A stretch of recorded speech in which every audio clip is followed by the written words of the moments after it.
So how would God define the relationship between himself and us? At least according to the Christian tradition. How does God define that relationship between himself and us?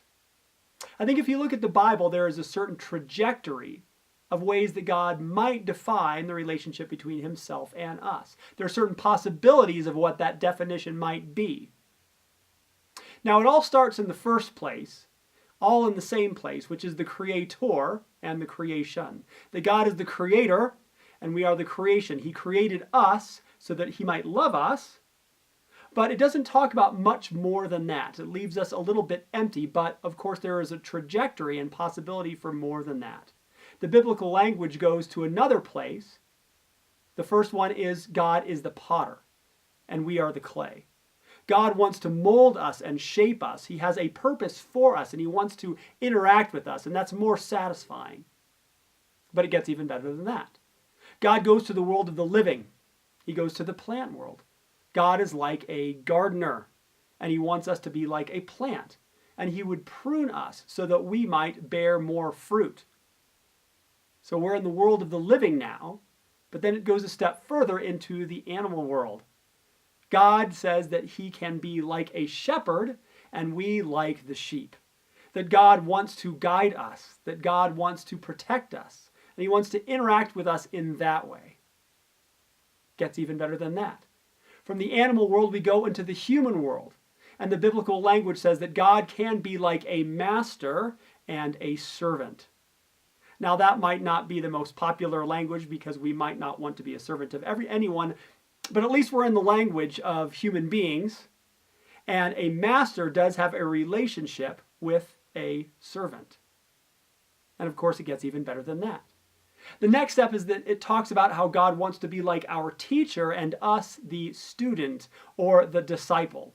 That God wants to mold and shape us. He wants to invest in us, but not just like a piece of clay. He wants to mold and shape our minds to enlightenment and our hearts and our souls to love and fulfillment. And it gets even better than that. The next metaphor is God being a friend to us as to another friend. And here there is a level of intimacy. Here there is a level of connection and trust and love, because that's what friends do for one another and with one another. God wants to have our relationship be that, and then it goes a step further. God wants to be like a father to a child. God wants to be like a parent that loves and cares for and molds and shapes the child, but wants that person to be a part of his very family. That he loves us that much that he would want to call us his own, call us his child.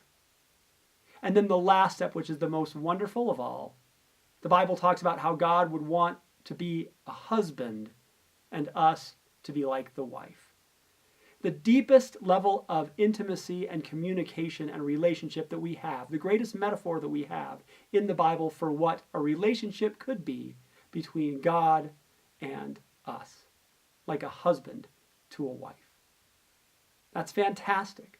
God wants these relationships. God wants these definitions. And that leads us to the final question. Would God define us in those ways? Would God define his relationship with us in that way? How do we know that?